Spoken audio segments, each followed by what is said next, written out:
But how's life in sunny Spain? Yeah, it's been really good actually. And I don't know about global warming because we all seem to be having global cooling at the moment. We've got like cold, rainy weather, and the children went to school in their winter clothes yesterday in June, What? which is unheard of. Yeah, It's weird. really mild temperatures for this time of year, just bizarre. But we're enjoying it obviously because the Yeah. summer months are coming, so then it'll be undoubtedly roasting hot. So yeah, we're just making the most of the rain and the cooler temperatures, really. That does sound a bit. We were in Spain, me and the missus, about 4 weeks ago, and it was like low 20s, but really warm. But Yeah. in the UK, it seems to be hotter in the UK now than Spain by the sound of it. Yeah, Right, you've got right. Spanish weather. It's like you've stolen our weather. It's like, okay, we'd like it back now. You can have the rain and everything back. You're okay. What's happened with the house? Have you moved yet? Have you settled that? Not yet, but funny enough, we had a viewing today. No. A couple who are keen to sell their house, and they actually, they're looking for a property much like this one. So I'm crossing my fingers, hoping we'll hear back soon with a verdict. But the housing market is actually picking up, which is positive, and we've had lots of interest. So Yeah. we've got a few people that are sort of umming and ahhing in the wind, and Mm. yeah, it's sort of like every other week we're getting Yeah. viewings through the door now. So hopefully one of them will be the one that says, we want to buy your house, which would Well, be amazing. touch wood, touch wood. Is Brexit Yeah. having an effect on house sales for Brits in Spain? Um, I think there's an increase of people actually locating to Spain, Yeah. definitely. There's certainly been a lot of like Brexpats moving to the area. Yeah. I don't know whether that's indirectly involved with the UK's situation. Um, but also the thing that is the most tricky to navigate is importing or Yeah. sending or receiving stuff because the tax is so expensive Yeah. on things. So yeah, you have to, it's sort of like a shopping around exercise. You think, oh, if I go directly to the post office, is it Yeah. cheaper shipping than if I get an independent courier to take it? Or when Yeah. someone sends something, you can go and pick it up and it's like anywhere from like 10 to 14 euro charge to just receive your package. Yeah, that's a lot. A few people have said the same. It costs more than the book. If they're sending somebody a book, for instance, it costs more than the postage than the price of the actual book. It's It's ridiculous. I mean, I signed a copy of Pink Club and I sent it Yeah. to a friend of mine, and it cost nearly 60 euros just on the What? send shipping alone. And very fluent, very well known shipping company, I Yeah. won't name them, Okay. quoted me 200 What? euros. And so I got it down to like 45 with an independent courier. I really had to shop around. And I said to her, I said, Yeah. I'm so sorry, but I said, you're going to have to pay excess for the shipping because it's Really? just so expensive. And she did, bless her, because she loves Pink Club so much and she really Yeah. wanted the signed copy. So yeah, bless her. So I'm hoping in the future to be able to travel back to the UK to Yeah. do book signings and stuff so that then I can take a load of books with me and sign them then and there. And then obviously it just no postage necessary or anything. Or Yeah. maybe even, leave a stack of copies with a trusted Oh, friend yeah. and Yeah. then, just say, could you ship them out for me inside England? So Yeah. That there's sounds that like a good option as idea. well. It sounds Yeah. as though it's cheaper for someone to go over to Spain, give you the book, they sign it, have a little holiday, and then come home and save money. It does seem that way. It's Yeah. crazy. You mentioned Pink Club. Before we talk about that, tell us what you do for fun, for hobbies outside of writing and minding the kids. Oh, I really love obviously being physically active. Yeah. So my dad and I have got like some gym equipment at home. So, I spend time doing like light workouts and stuff with him. I mean, Yeah. bless him, he's got Parkinson's. So Ah, it's always been our father-daughter thing ever since I was about 13, like to go to the gym and, yeah. to see that change in him.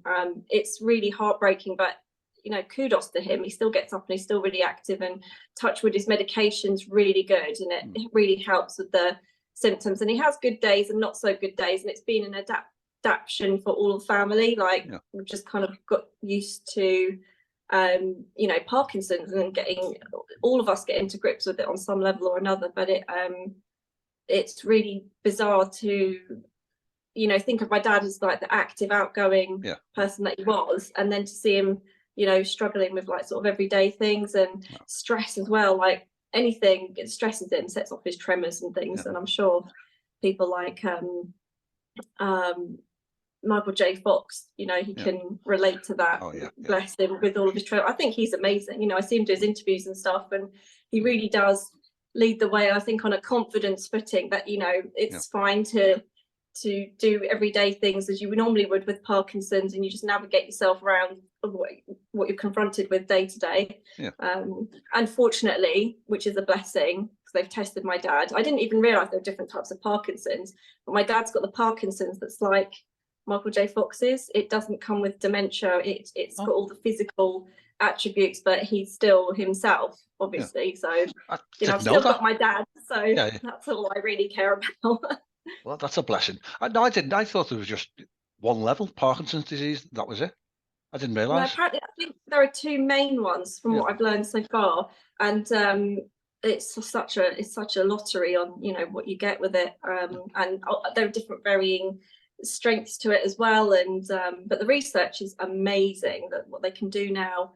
And they I think it was a woman over here called Elena. She was in the science part of, you know, disease and stuff, and she worked out exactly what causes Parkinson's, and from there they're now developing you know, ways in which to like almost grind it to a complete stop, or be able to even, you know, stop it. Hopefully, you know, they're looking to the future to be able to, if they catch it early enough, to be able to just stop it. And then I mean, that would just be amazing to think that they could do that, you know, almost like switch it off. It'd be fantastic.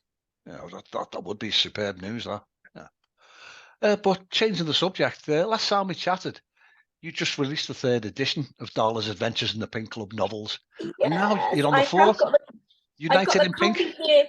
Yeah. So this is book 3. And actually it amazed me, because when it came in the post, I didn't realise it's a big book. It's bigger than both 1 and 2. Yeah. And I looked back at when I published Pink Passions, and it took 17 weeks for me to write the 4th book and like get it all finished and published. And that just blew my mind, because obviously with Pink Club it was a real roller coaster. It took 5.5 years to get the first book completed, and I had a lot of learning curves along the way, shall we say. And I think the most defining thing I've learned is that it takes a village.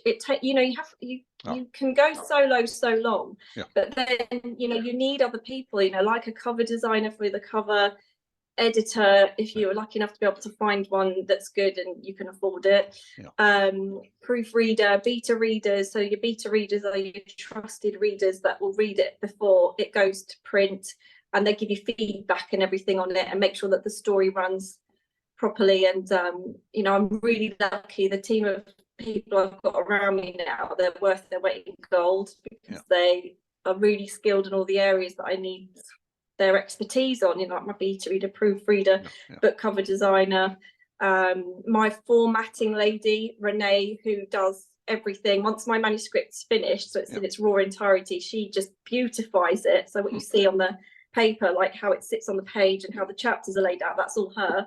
And she uploads it all to Amazon for me, because I don't know my way around that at all. I suppose it's a bit like the analogy of like the pilot who knows how to fly the plane, but they don't know how the plane runs. Fair enough. You know, put together. Well, to other authors, I think especially with independently published authors, you need to be most writers, they're slightly introverted. That's one of the reasons why they write. They like to keep themselves away. And marketing is not their sort of main skill. But you seem to have a combination of skills. You know, you're always plugging the work, promoting it wherever you can, always positive messages. How did you write it so quickly? 4 books in such a short period. That's absolutely brilliant. Because I've lived with the characters in my head for years, and that world is so easy to pull from now, dynamically.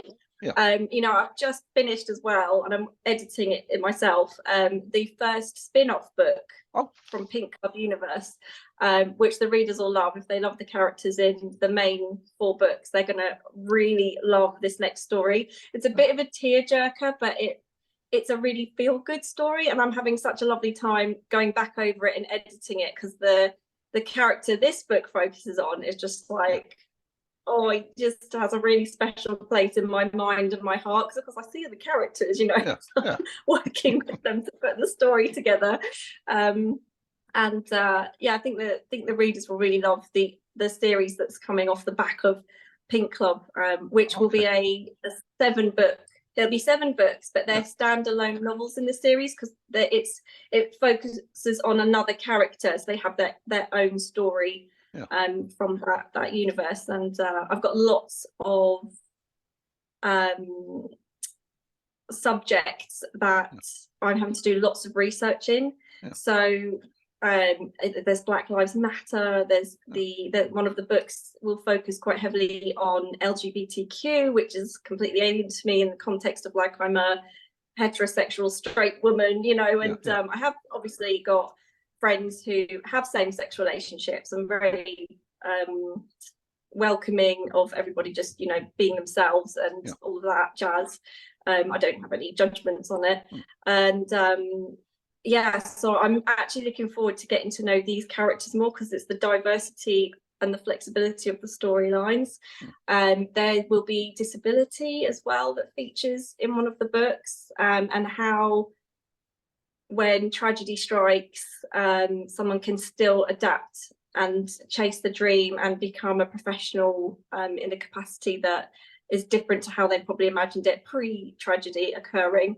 So yeah, it's going to be really amazing to like dive into each of these stories as I go along, and I can't wait to, you know, see this next series completed and be like, oh my god, there it is. Your enthusiasm shines through, it really does. But just to go back a step, for anyone who's not familiar with Pink Club, give us a no spoiler introduction, a précis of what Pink Club is all about.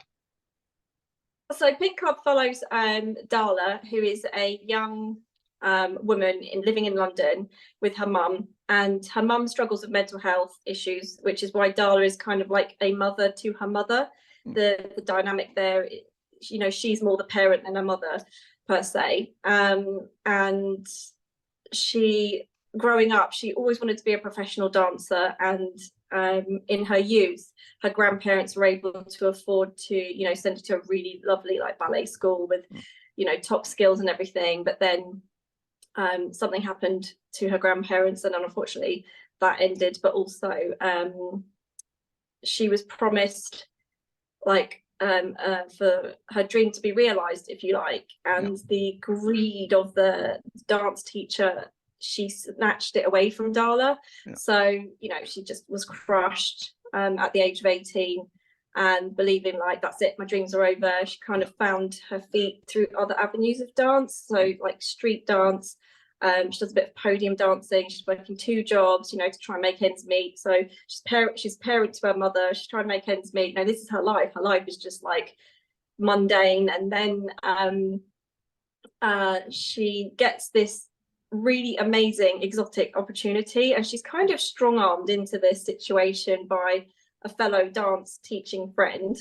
And it's the whole thing of like, oh, is she gonna do it? You know, can she do it? Will she do it? What if she does the audition and, you know, she ends up flat on her face, you know, and it's another rejection? So she has to battle that out. And then it kind of reflects, Pink Club kind of reflects like the best of what can happen when you do aim for a dream, and the door just starts to open, and then opportunities start to filter through. But you've got to have the courage to take that first step, which is not always easy. You know, people have got big dreams even now as we're having a chat here, and they might be thinking about like, you know, I've always wanted to do that, but I don't know if I dare do it because, you know, what would happen if I fail? And I believe like failure happens in not starting in the first place. You know, as long as you are trying, even if it doesn't work out, you took the steps and you started to make actions happen.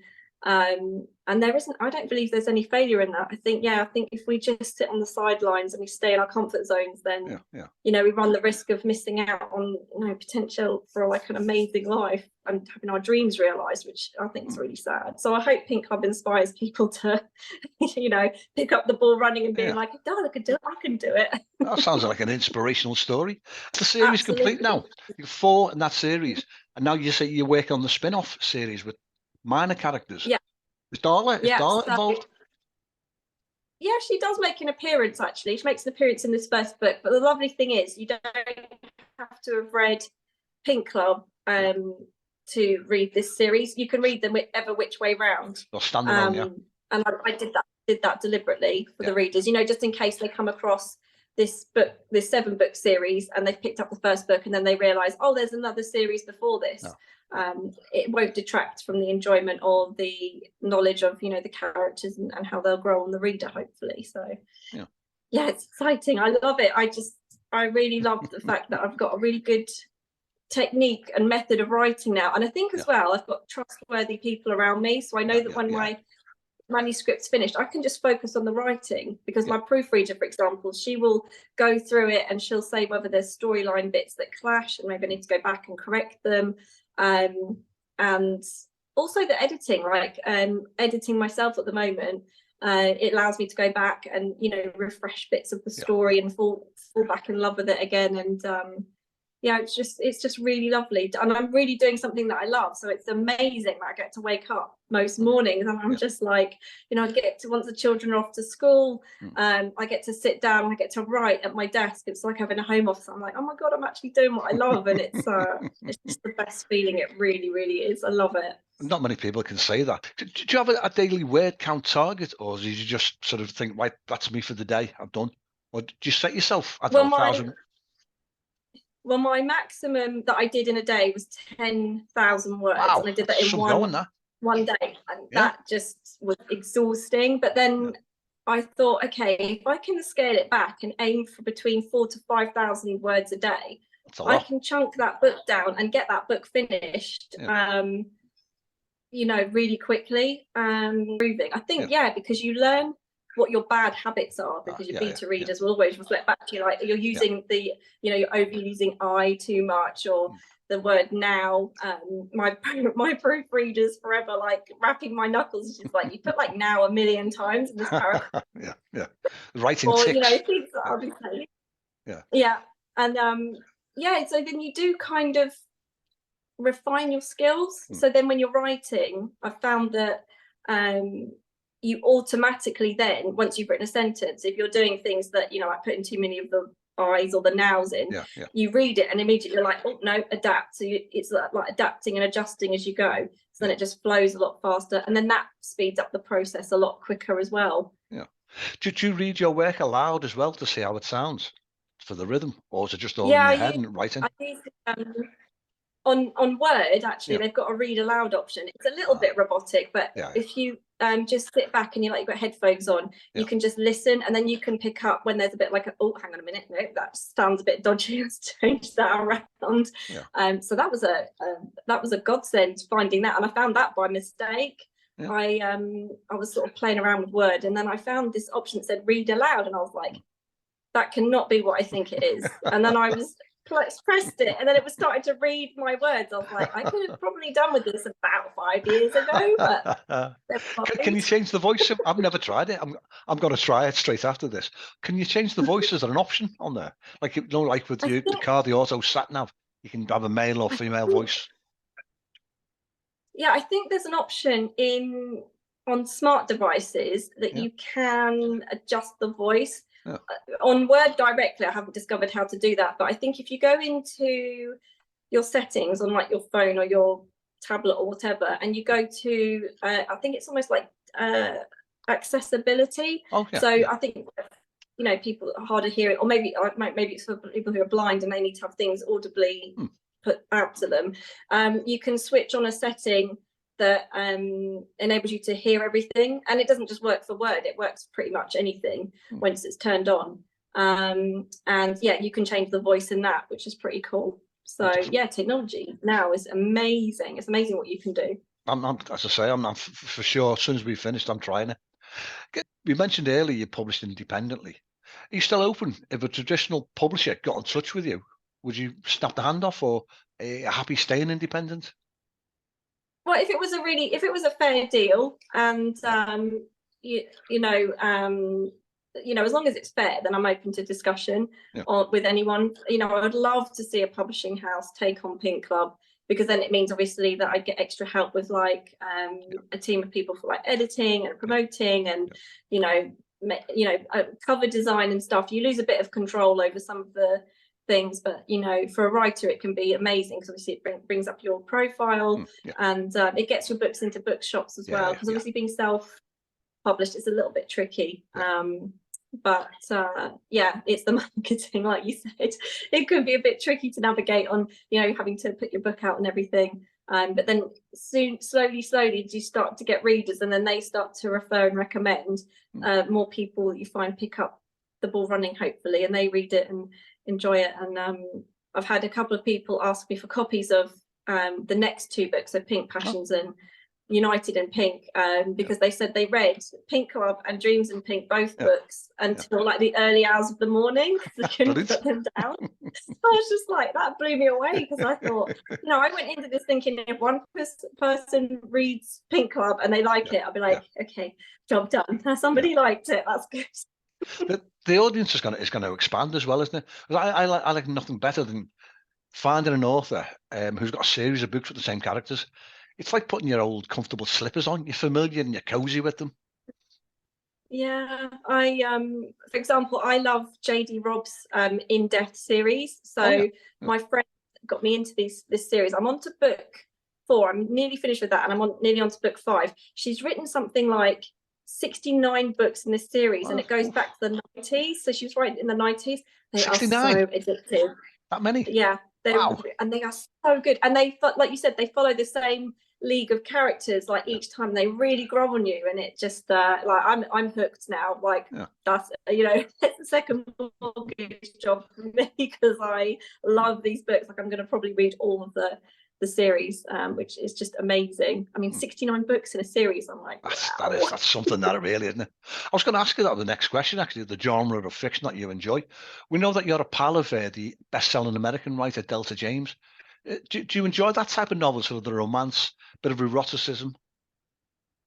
Oh yeah, like I love romance, bit of eroticism. I think my first big experience of that was actually 50 Shades of Grey. Oh yeah.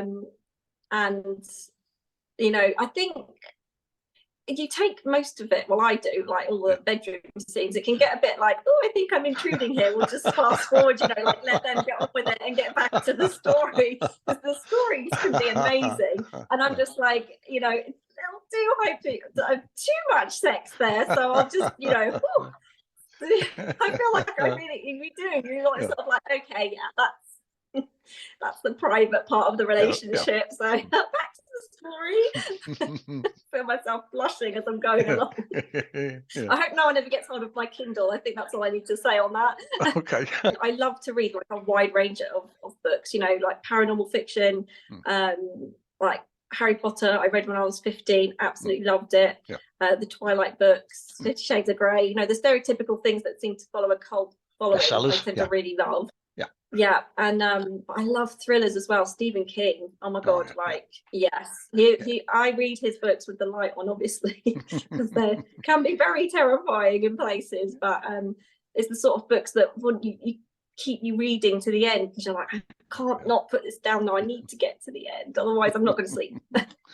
Have you read? Oh, do you know what the name escapes me? The I can't remember what it's called.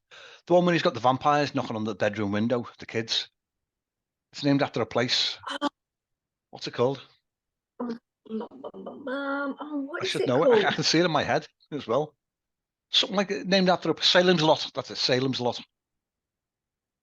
Oh yes, Salem's Lot. That is one scary book, one scary film as well, a television series. That was kept me awake. That thing, that teenage vampire knocking on the window.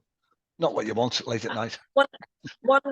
One book that springs to mind that I read when I was probably about 8 or 9 was a point horror story called Cemetery, and it's the hand with the long metal fingernails coming out of the tombstone, and it made me feel like the entity was behind me. Like everywhere I went, I was like, oh my god, I don't want to turn around, because then people see me, and then that'll be me gone. That terrified me. That was a book that's just stayed with me, and I'm one of those people that loves horror, likes that feeling of being scared, and scared myself silly last night watching Destination Fear alone in the dark. I ended up watching it with the lights on. It's a sort of reality TV program in America, and they go to the most horrifically haunted locations, and I just think, I would not be going there, that's for sure. Absolutely not. Staying alone in a room in that building, no. No, stop that. I'm with you there. I'll read a horror book, but only in the daytime. I won't take it up to bed. I don't want to see shadows on the wall of a night time. No. Yeah, What I was going to ask, I know we've connected on Twitter and Facebook. Are you using TikTok and Instagram or any other social media for book promotion? yeah. I did use TikTok for a while, but Yeah. then there's a bit of controversy about the safety of using it, so I've Oh, just put that to bed for a minute, and yeah. I just use Instagram or Twitter or Facebook to promote my books. Yeah. Hmm. Okay. Well, final question from me, and we always ask the last one. What Yeah. advice would you give to a new writer, someone who thinks they've got a book in their head? I would say don't get too hooked on writing it perfectly as you're going. Just get it down first, and it doesn't matter if you make mistakes. You know, get it if you've got the beginning, middle, and end set. Just write it fluidly all the way through, because then you can go back and then you can pick through it. Because I made the error of doing that myself, writing a few paragraphs, Yeah. rereading, over critiquing it. Yeah. You know, getting so in my head like, oh my god, they're not good. The readers are not going to like that, and you can get yourself in a real tizzy. So just don't, once you've written stuff, Yeah. you know, don't go back and keep rereading it. Just get it all finished, get to the end, and then go through it, you know, with a fine tooth comb and adjust bits. And I found that really speeds up the process. So yeah, I did one complete first rough draft. If need be, I will send to my proofreader just to say, can you pick out if there's any sort of storyline clash bits here that I need to change? And then I give it like full edit, and then I send it back to my proofreader who proofs it again, and then it goes back to me, and then it goes to my formatting lady. She also looks at it and you know, asks questions if she's seen anything that doesn't marry up or anything. So yeah, pairs of eyes are definitely important, people that you trust. But yeah, just write it. Don't overthink it. Just do it beginning to end. It's your story, and the right readers will love what you've got to say and what you've got to write about. Yeah, definitely. Okay, that's excellent advice. I've heard some people call that the vomit draft. Get it out, get it down there on Yeah, paper, yeah, rather than and being it's easier judgmental. said than done when it's your first book. It's easier Yeah, said than done. You know, it took me yeah, 5.5 years to finish Pink Club. It was yeah, a yeah. massive learning curve, absolutely. But yeah, that's the one thing. If I knew then what I know now, yeah, I probably would have written like 200 books like Delta by now. She writes a book a day, doesn't she, Delta, I think? She told Yeah, us, she she said, is a machine. I know, She's a machine. you set us up with a chat for her. Really appreciate that. Yeah. I mean, if anyone hasn't read her books yet, the first series I would recommend starting with is Masters of the Savoy. Oh, It's erotic fiction, so there's eroticism in there, but the stories are fantastic. She brings back Jack the Ripper and Anne Boleyn, for example, in very, very innovative, genius ways. yeah. And I love them. They have me howling at times with laughter. They just brilliant books, absolutely. Emma, as I said before, time's caught up with us, but it's been an absolute joy to chat with you for the third time. And well, should book now for the fourth chat in about 6 months. That would be brilliant. Yeah, because then I will have finished, definitely finished and published. Yeah, the Pink Club Universe spin-off series, and I've got a new book coming out around Halloween, which is completely different. So yeah, people can their eyes peeled for that one as well. So I'm looking forward to finishing that. Yeah, so it's going to be a good busy. read. Yeah. Oh yeah, I don't stop. I'm like chained to my desk when I'm not like being mum to 4 children. When you said about hobbies, it's like the gym is like my relaxed time. You know, I'm going to exercise to relax. Yeah. No, I'm delighted for you. I think so prolific, and by the sound of it, it's just getting better and better. You're writing, and you're getting quicker and quicker at pushing out these novels, different genres. Yeah, and I think because I just love what I'm writing about. You know, when you've got a story that really sings to your heart, and you connect with the characters, and you really want to bring that to the fore. You know, that just really helps with the whole driving force and everything. So just get really clear in your head what you want to write about, and just write it. You know, don't overthink it. Just finish that first rough draft. Think of it like, you know, college coursework or something. You know, you just got to get it done, and then you can do the refining process and everything else afterwards. Yeah. A little later. Yeah, that's brilliant advice. Yeah, but Emma, for now, thank you very much for this chat, and let's keep in touch as we have been on Twitter. Yeah, I love our chats on Twitter, and thank you so much for inviting me back as well. I love Pleasure. being able to discuss with you anything to do with my books, and Good. hopefully reading more readers. And I'll keep recommending everyone to come and chat with you and Steve. Oh, thanks. You great guys, and you're lovely hosts for interviewing. And I love watching like everybody's, not just my own obviously, but everybody else's interviews, because that way I learn more about other authors and their books, and then obviously my library is increasing because I love to read as much as I love to write. So Oh, yeah. No, thanks for that. I really appreciate that. Oh, you're very welcome, Terry. Thanks so much for inviting me back. I've really enjoyed it. That's all right. Yeah. But for now, cheers, Emma. Take care, Terry. Bye. Bye.